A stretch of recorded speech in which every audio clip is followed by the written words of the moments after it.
So இதுக்கு முன்னாடி நம்ம இந்த ஜாக்கோபின் ரெஜிம் பற்றி பார்த்தோம். அப்புறம் ரெவல்யூஷனரி கவர்மெண்ட்ஸ் என்ன பண்ணாங்க, அந்த கன்வென்ஷன் கவர்மெண்ட்டாக இருக்கட்டும், அதுக்கப்புறம் டைரக்டரி, இதை பற்றிலாம் பார்த்தோம். இந்த ஜாக்கோபின் ரிஜைமில் உருப்படியாக ஒரு வேலை என்ன நடந்துச்சு அப்படின்னு பார்த்தீங்கன்னா, அபாலிஷன் ஆஃப் ஸ்லேவரி. ஸ்லேவரினா என்ன? அடிமைகள். ஸோ ஃப்ரெஞ்ச் காலனிஸில் ஃப்ரெஞ்ச்லாம் எங்கெங்கெல்லாம் வந்து இடங்களை வந்து ஆக்கிரமித்து அந்த நாடுகளை வந்து தங்களோட கண்ட்ரோல் வச்சுருந்தாங்களோ, எப்படி ஆங்கிலேயர்கள் வந்து நம்ம நாட்டை கண்ட்ரோல் பண்ணிட்டு இருந்தாங்களோ அதே மாதிரி ஃப்ரெஞ்சுக்கும் காலனிஸ் இருந்துச்சு, அவங்க கண்ட்ரோல் பண்ணிட்டு இருந்தாங்க. அது முக்கியமாக பார்த்தீங்கன்னா கரேபியனில் அவங்களுக்கு காலனிஸ் இருந்துச்சு. கரேபியன்னா இப்போது அமெரிக்காஸில் வந்து வெஸ்ட் இண்டீஸ்லாம் சொல்கிறோம்ல, படம் கூட கேள்விப்பட்டிருப்பீங்க, பைரட்ஸ் ஆஃப் த கரேபியன் சொல்லி. ஸோ அங்கே கரேபியன் ஐலண்ட்ஸ்ன்னு இருக்குது. ஸோ அது வந்து தீவுகள் அந்த இடம்லாம். ஸோ அதில் வந்து மார்டினிக், அப்புறம் குவாடிலோப், அப்புறம் சான் டொமிங்கோ, இதெல்லாம் முக்கியமான ஐலண்ட்ஸு ஃப்ரெஞ்சோட காலனியாக இருந்துச்சு அந்த சமயத்தில். ஸோ இங்கே என்னென்னலாம் கமோடிட்டிஸ், அதாவது பொருட்கள் உற்பத்தி பண்ணிட்டு இருந்தாங்கன்னு பார்த்தீங்கன்னா, டொபாக்கோ, இண்டிகோ. டொபாக்கோ வந்து புகையிலைன்னு சொல்லுவோம்ல, அது.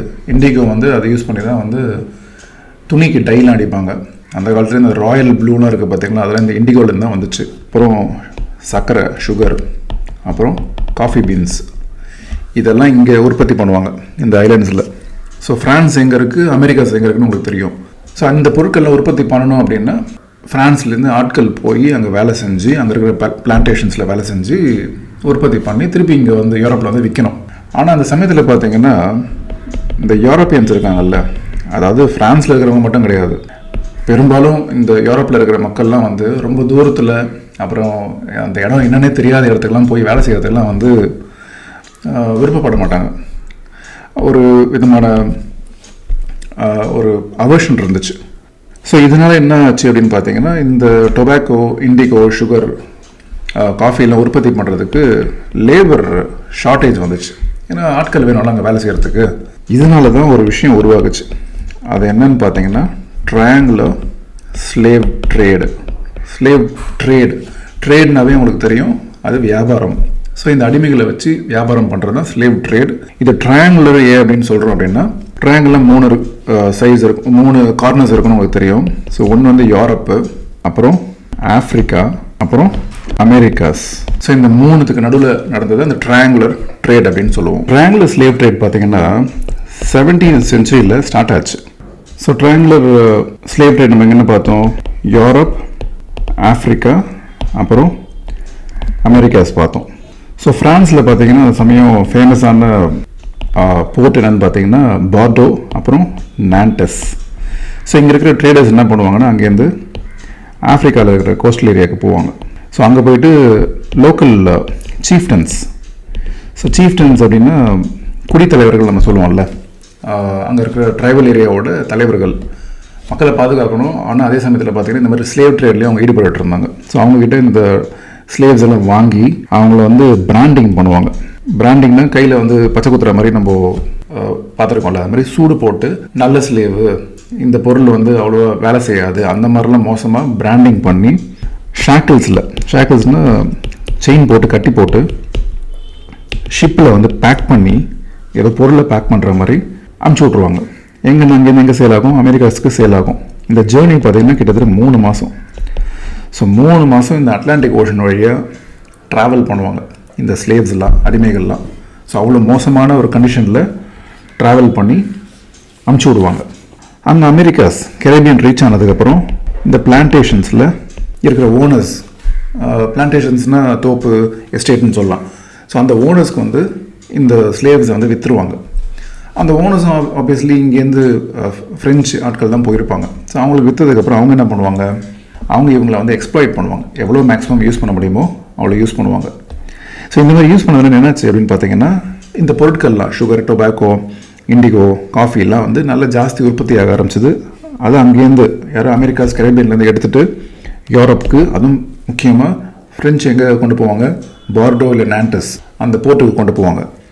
இதனால் என்னாச்சுன்னு பார்த்தீங்கன்னா, அந்த போர்ட்ஸாக இருக்கட்டும் இல்லை ஃப்ரான்ஸாக இருக்கட்டும் மொத்தமாக செழுமையாக இருந்துச்சு.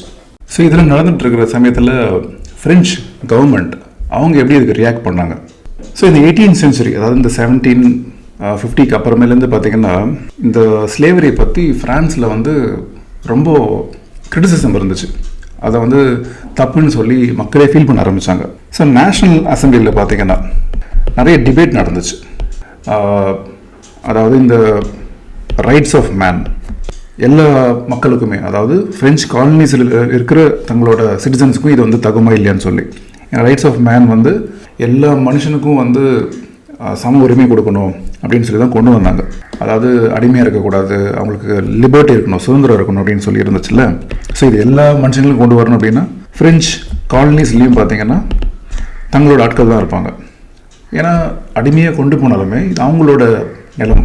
ஸோ அவங்க நிலத்தில் இருக்கிறவங்களும் ஃப்ரெஞ்ச் சிட்டிசன்ஸ் மாதிரி தான் கன்சிடர் பண்ணணும். ஸோ அந்த டிபேட் இருந்துச்சு, இவங்களுக்கும் அந்த உரிமை தரலாமா இல்லையா அப்படின்னு சொல்லி. ஆனால் இந்த ஸ்லேவரி அபாலிஷ் பண்ணுறதுக்கு எந்த ஒரு லாவுமே பாஸ் பண்ணல. காரணம் என்னன்னு பார்த்தீங்கன்னா, பிஸ்னஸ் பண்ணுற ஆட்கள் வந்து பெரும்பாலும் இருந்தாங்க. நம்ம அதை பார்த்தோம். நேஷனல் அசம்பிளியில் வந்து பிஸ்னஸ் பீப்புள் தான் மெயினாக கண்ட்ரோல் பண்ணிட்டு இருந்தாங்க. ஸோ அவங்க அப்போஸ் பண்ணுவாங்க. அப்போ அசம்பிளியில் வந்து பெரும்பான்மை போயிடும், மெஜாரிட்டி போயிடும், சப்போர்ட் இல்லாமல் கவர்மெண்ட் கவிழுன்னு சொல்லி அந்த பயத்தில் என்ன பண்ணாங்க, ஸ்லேவரியை அபாலிஷ் பண்ணுற மாதிரி எந்த ஒரு சட்டமும் கொண்டு வரல. ஸோ அதுக்கப்புறம் நேஷனல் அசம்பிளிக்கு அப்புறம் நம்ம பார்த்தோம் 1792 அப்புறம் இந்த ஜக்கோபின் ரிஜைம் வந்துச்சு. ஸோ ஆரம்பத்தில் நம்ம என்ன பார்த்தோம், உருப்படியாக பண்ண வேலை ஸ்லேவரி அபாலிஷ் பண்ணுது. ஸோ ஜக்கோபின் கவர்மெண்ட் பார்த்தீங்கன்னா, அதாவது கன்வென்ஷன் கவர்மெண்ட் 1794 ஒரு லா பாஸ் பண்ணுறாங்க. ஸ்லேவ்ஸ் எல்லாம் வந்து ஃப்ரீ பண்ணுறாங்க, அடிமைகள்லாம் தேவையில்லை அப்படின்னு சொல்லி. ஆனால் இது ரொம்ப வருஷம் இல்லை. ஏன்னா இவங்க கவர்மெண்ட்டே பார்த்தீங்கன்னா அந்த சமயம் போயிடுச்சு. அந்த ராபஸ்பியரே அவரையே வந்து எக்ஸிக்யூட்டும் பண்ணிடுறாங்க 1794. அதுக்கப்புறம் யார் ஆட்சிக்கு வரன்னு பார்த்தீங்கன்னா 1804 நெப்போலியன் வர்றாரு.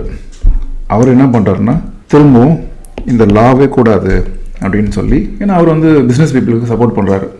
ஃப்ரெஞ்சு வந்து செழுமையாக அவனை கொஞ்சம் வியாபாரம் நடக்கணும், ஸ்லேவ்ஸ் இருந்தால் தான் இது நடக்கும்னு சொல்லி இது பண்ணுறாரு. இதனால் பிளான்டேஷனில் இருக்கிறவங்களாம், இவர் ஆட்சியில் இருக்கிறவங்க, இவர் ஆட்சி சமயத்தில் வந்து என்ன நினைக்கிறாங்க அப்படின்னா, ஸ்லேவ்ஸை வந்து வச்சுக்கிறது வந்து எங்களோட உரிமை அப்படின்னு நினைக்கிறாங்க. அடிப்படை உரிமைன்னு சொல்லுவோம்ல, அந்த மாதிரி ஸ்லேவ்ஸை வச்சுக்கிறது வந்து எங்களோட அடிப்படை உரிமை. அதுவும் குறிப்பாக ஸ்லேவ்ஸில் வந்து நம்ம யாரை மெயினாக பார்த்தோம், நீக்ரோஸ் பார்த்தோம். ஆஃப்ரிக்காவில் இருக்கிற ஸ்லேவ்ஸ் வந்து நீக்ரோஸ்ன்னு சொல்லுவாங்க. அதுக்கப்புறம் பெரும்பான்மையாக ஆஃப்ரிக்காஸில் இருக்கிற மக்களையே வந்து அது ஒரு இழிவு சொல்ல நீக்ரோ அப்படின்னு சொல்ல ஆரம்பித்தாங்க. இப்போது அது பேன் பண்ணியிருக்கிறாங்க, அந்த வார்த்தை யூஸ் பண்ணக்கூடாது. ஸோ அதுக்கப்புறம் 1848 பார்த்திங்கன்னா ஃப்ரான்ஸ் வந்து ஃபுல்லாக ஸ்லேவரியை அபாலிஷ் பண்ணுறாங்க. ஸோ இந்த சாப்டரோட பேலன்ஸ் எண்டை வந்து அடுத்த வீடியோவில் பார்ப்போம். கமெண்ட்ஸை தொடர்ந்து பதிவு பண்ணுங்கள். தேங்க்ஸ் ஃபார் வாட்சிங் அண்ட் சப்போர்ட்டிங் மை சேனல்.